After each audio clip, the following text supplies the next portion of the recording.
शहजाद, आपसे मैं जानना चाहूँगी यही सवाल, आप इसके ऊपर क्या राय रखते हैं? यकीनन तरीक़ाकार के ऊपर तो हम सब बड़े हैरान हैं और सब इसकी मजम्मत करते हैं, लेकिन ये वाला जो ख़ास तौर पे नुक्ता उठा रहे हैं कि आप तनकीद करें, आप इदारों के ऊपर तनकीद करते हैं, फिर हमने देखा एक जज से मुतल्लिक भी कल भी वही हुआ कि फिर उन्हीं इल्ज़ामात को दोहराएगा कि आपके बच्चों को हम नहीं छोड़ेंगे, आपकी फैमिलीज़ का मुहासरा करेंगे। तो क्या ये बात भी दुरुस्त है? देखें अलीना, मामला जो है वो तरीक़ेकार पर ही है और मेरे ख्याल से सबसे पहले बात भी तरीक़ेकार पर ही होनी चाहिए और इसकी खुले अल्फाजों में मजम्मत करनी चाहिए।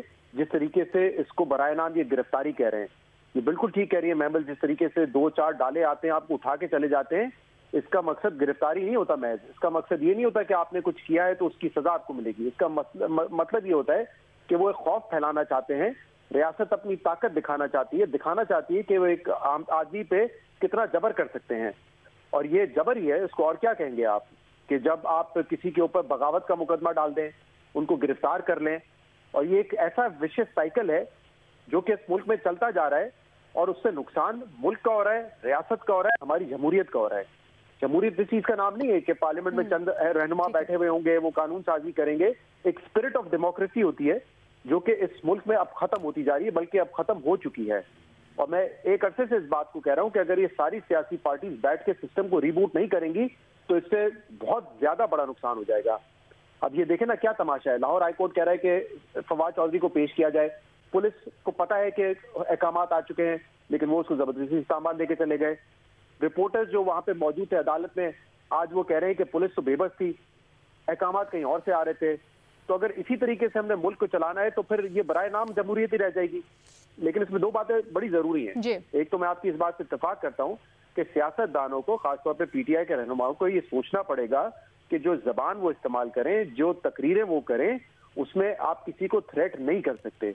ये सिलसिला रुकना चाहिए। सियासतदानों को ये एहसास होना चाहिए कि मुल्क इस तरीके से आगे नहीं बढ़ेगा कि आप किसी इदारे के सरबरा को या सेक्रेटरी को धमकियां दें, ये नहीं होना चाहिए। लेकिन क्या उसका रिस्पॉन्स ये होना चाहिए? बिल्कुल नहीं होना चाहिए। एक मुतनासिब रवैया होना चाहिए ना। अगर आपको लग रहा है कि कहीं गलती थी, अगर आपको लग रहा है कि क्रिटिसिज्म नहीं, उससे ज्यादा तजावुज किया है, तो उसका एक प्रोपोर्शनेट रिस्पॉन्स होना चाहिए ना। कि आप चले, अगर आप अवल तो पता नहीं एफआईआर करने की रिस्पॉन्स क्या हो शहजाद? नहीं, उसमें गिरफ्तारी तो नहीं होती ना अलीना। ऐसे होता है कि पहले आपको गिरफ्तार करके डाले में डालेंगे, गायब रखेंगे, 6 घंटे बाद आपको जाहिर करेंगे और फिर आपसे पूछताछ करेंगे। पहले मुकदमा दर्ज होता है ना। और क्या हर मुकदमे पे अरेस्ट जरूरी है? क्या ये कोई ऐसा जुर्म है कि अरेस्ट उस पर आपको करना लाजमी है? पहले ये तो नहीं हो सकता ना। और यही हम एहसन इकबाल साहब के केस में भी कहते थे, मिफ्ता इस्माइल, शाहिद खान अब्बासी, कि अभी जुर्म साबित हुआ नहीं और आपने बंदे को उठा के जेल में डाल दिया। 4 महीने 90 दिन आप रहते थे नैब की हिरासत में और फिर आपको जो है जेल मुंतकिल कर दिया जाता था। किसी के 6 महीने जाया हो गए जिंदगी के, किसी के साल जाया हो गए। ये कौन सा तरीका होता है कि पहले आप हाथ डालेंगे, गिरफ्तार करेंगे और इस तरीके से गिरफ्तार करेंगे कि पूरे माशरे में खौफ और राज फैलेगा, फिर आप उस पर जो है एफआईआर काटेंगे। ये दूसरा वैसे मुकदमा है क्योंकि पहले भी फवाद चौधरी, असद उमर, इमरान खान के ऊपर तौहीन अदालत का मुकदमा है, तौहीन इलेक्शन कमीशन, सॉरी होती ना। नहीं अलीना, और उनको मौके दिए गए बार-बार, वारंट गिरफ्तारी भी तो फिर भी होगा ना जी, लेकिन प्रोपोर्शनेट रिस्पॉन्स होगा ना। हमने कुछ अरसे पहले राना सनाउल्लाह साहब को उनकी क्लिप सुनाए थे। उन्होंने इसी इलेक्शन कमीशन के चीफ के बारे में, इनके सीनियर ऑफिसर्स के बारे में यही कहा था कि आपका मुहासरा करेंगे, आपको आपकी फैमिली से जवाब देना पड़ेगा। इससे ज्यादा सख्त लहजे में कहा था। लेकिन चूंकि अब आप जो रियासत है उसके राइट साइड पे खड़े हुए हैं एस्टैब्लिशमेंट के, तो आपको कुछ नहीं कहा जाएगा। आप रॉन्ग साइड पे होंगे तो आपके खिलाफ फैसले भी होंगे। एक चीज तो ये जिन लोगों ने एक सेकंड में जिन लोगों ने उनको उठाया है, क्या उसके अंदर सिर्फ पुलिस वाले थे? और हॉस्पिटल के अंदर भी क्या सिर्फ पुलिस वाले मौजूद थे? वहां पर और भी लोग थे। और जिस तरह से कहा जा रहा था, वो पुलिस, जिस तरह मैं बात कर रही हूँ कि वो हेल्पलेस इसीलिए थी क्योंकि ऐसे लग रहा था कि ऑर्डर तो कहीं और से आ रहे हैं। अच्छा जी, ठीक है। इसीलिए मैं कह रहा हूँ ना, ये जो रियासती जबर है इसका सिलसिला रुकना चाहिए। और एक तो ये बात, मैं इस बात से तो कोई दो राय हो नहीं सकती कि आपने किसी को धमकाना नहीं है, आपने इस तरह की गुफ्तगू नहीं करनी है। लेकिन अगर हुई है तो उसका प्रोपोर्शनल रिस्पॉन्स होगा। लेकिन देखिए, ये बात भी जरूरी है समझना कि आज जो लोग विक्टिम है वो पहले रियासती जबर का हिस्सा थे।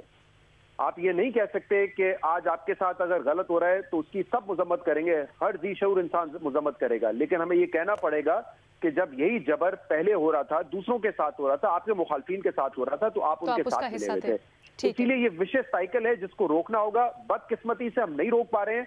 और हमारी सियासत, हमारी जमहूरियत, हमारी सोसाइटी बिल्कुल अब आप कह सकते हैं ना लोएस्ट स्टेप पे चली गई है। ठीक है शहजाद, ये बड़ा अहम आपने पॉइंट, ये आपने बड़ा अहम पॉइंट उठाया है।